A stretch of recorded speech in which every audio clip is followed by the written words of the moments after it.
बहुत समय पहले की बात है। एक छोटे से गांव में एक मिठाई वाला रहता था। उसका नाम था भोलू। भोलू की एक छोटी सी दुकान थी जो गांव के मुख्य रास्ते के किनारे पर थी। उस दुकान में तरह तरह की मिठाइयां मिलती थीं, लड्डू, बर्फी, जलेबी, गुलाब जामुन और भी बहुत कुछ। भोलू की दुकान सुबह से ही बच्चों से भर जाती थी। बच्चे अपनी पॉकेट मनी लेकर आते और मनपसंद मिठाइयां खरीदते। भोलू मुस्कुराते हुए सबको मिठाई देता और कहता, सच्ची मिठाई, भोलू की मिठाई। भोलू पहले बहुत ईमानदार था। वह हमेशा शुद्ध सामग्री से मिठाइयां बनाता और सबको साफ सुथरी चीजें ही बेचता। गांव वाले उसकी मिठाइयों की तारीफ करते नहीं थकते थे। लेकिन एक दिन कुछ ऐसा हुआ जिसने सब कुछ बदल दिया। भोलू का एक पुराना दोस्त था नत्थू, जो शहर में रहता था। नत्थू शहर से वापस गांव आया और भोलू से मिलने दुकान पर आया। अरे भोलू, अभी तक वही पुराने तरीके से मिठाई बेच रहा है? जरा अपना दिमाग तो चला। क्या मतलब है तेरा?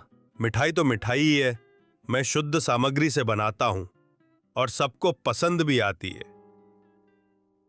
अरे भाई, ये शुद्ध वुद्ध छोड़।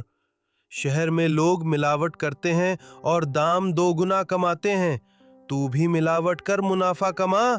कौन पकड़ने वाला है? भोलू को पहले बहुत गुस्सा आया, लेकिन नत्थू ने जो पैसे कमाने की बात की, उसने भोलू को सोचने पर मजबूर कर दिया। उस रात भोलू अपनी दुकान के पीछे बैठा सोच रहा था।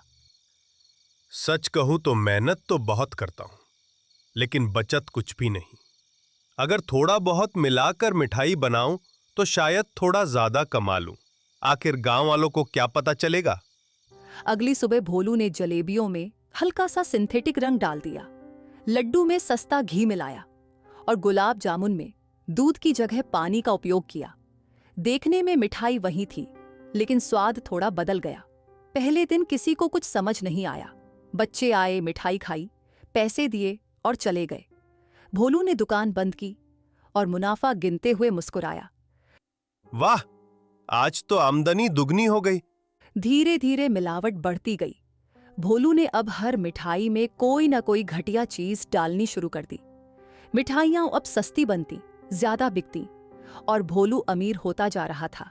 लेकिन जहां लालच होता है, वहां अनहोनी भी जरूर होती है। एक दिन गांव के एक बच्चे मोहन ने जलेबी खाई और कुछ ही घंटों में उसे पेट में दर्द होने लगा। उसकी मां ने पूछा, कहां से खाया ये? भोलू चाचा की दुकान से जलेबी ली थी, बड़ी रंग बिरंगी थी। उसी दिन दो और बच्चों को उल्टी और चक्कर आने लगे। अगले दिन गांव में चर्चा फैल गई, शायद मिठाई में कुछ गड़बड़ है। भोलू घबरा गया, लेकिन उसने सबके सामने मासूम बनने का नाटक किया। अरे, मेरी मिठाई से कैसे कुछ हो सकता है? मैं तो हमेशा अच्छी चीजें बनाता हूं। लेकिन बच्चों की तबीयत बिगड़ती जा रही थी। कुछ को अस्पताल ले जाना पड़ा। उसी समय गांव में एक नई महिला आई। उसका नाम था सुधा। सुधा एक शिक्षिका थी जो बच्चों को पढ़ाने गांव आई थी।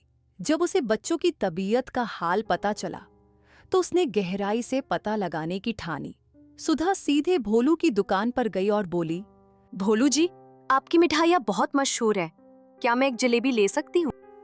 जरूर लीजिए मैडम, मेरी मिठाई खाकर सब उंगलियां चाटते हैं।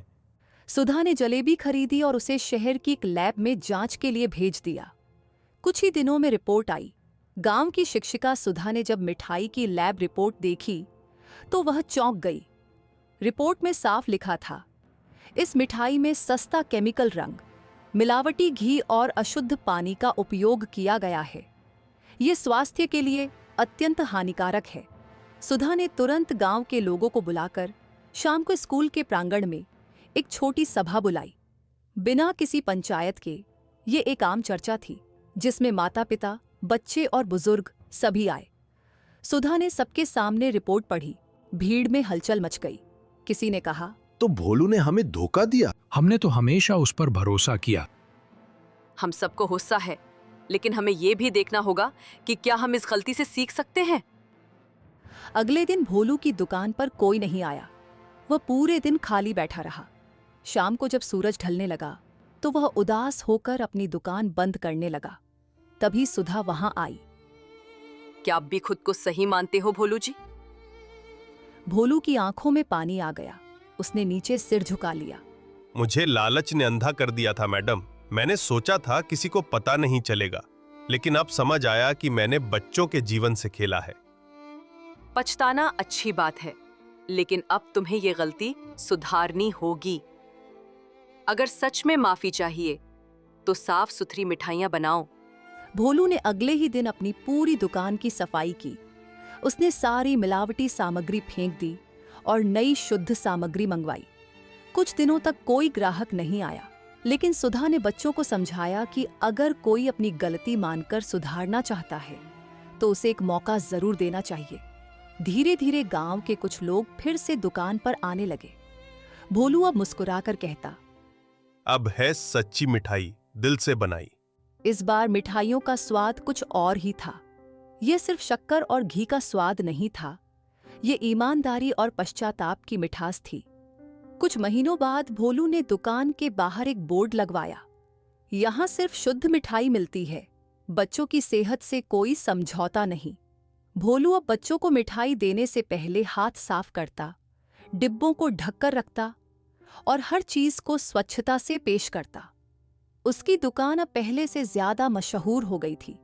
एक दिन सुधा दुकान पर आई और मुस्कुराते हुए बोली, अब वाकई में आप मिठाई वाले नहीं, ईमानदारी वाले भोलू चाचा हो गए हैं। मैडम, अगर आपने मुझे उस दिन आईना न दिखाया होता तो मैं अब भी गलत राह पर होता। भोलू अब पूरी तरह बदल चुका था। उसके हाथों से अब सच्ची मिठाइयां बनती थीं, जिनमें न मिलावट थी न चालाकी। लेकिन वह जानता था कि सिर्फ शुद्ध मिठाई बनाना ही काफी नहीं, उसे गांव के बच्चों का विश्वास भी फिर से जीतना था। एक दिन भोलू ने अपने पुराने रजिस्टर के पन्ने पलटे। उसमें गांव के बच्चों के नाम और उनके पसंद की मिठाइयां लिखी थीं। तभी उसे एक विचार आया, अगर मैं बच्चों के लिए एक खास त्योहार का आयोजन करूं जिसमें सिर्फ शुद्ध मिठाइयां हों, तो शायद वे फिर मुझसे प्यार करने लगे। उसने अपनी दुकान के सामने एक बड़ा बोर्ड लगाया, भोलू चाचा का मिठाई महोत्सव, सिर्फ शुद्ध और घर जैसी मिठाइयां। मुफ्त में बच्चों को मिठाई बांटी जाएगी, स्वास्थ्य की पूरी गारंटी। ये खबर पूरे गांव में फैल गई। पहले तो कुछ माता पिता झिझक रहे थे, लेकिन सुधा मैडम ने उन्हें समझाया, अब भोलू सचमुच बदल चुका है और अगर हम उसे एक और मौका दें तो बच्चों को एक सुरक्षित मिठाई का अनुभव मिलेगा। त्योहार वाले दिन दुकान के बाहर रंग बिरंगे गुब्बारे लगे हुए थे। भोलू ने बच्चों के लिए मंच सजाया था, जिसमें सच्ची मिठाई सच्चा दिल लिखा था। हर बच्चा जब मिठाई लेने आता, भोलू प्यार से पूछता, लड्डू लोगे या गुलाब जामुन? दोनों।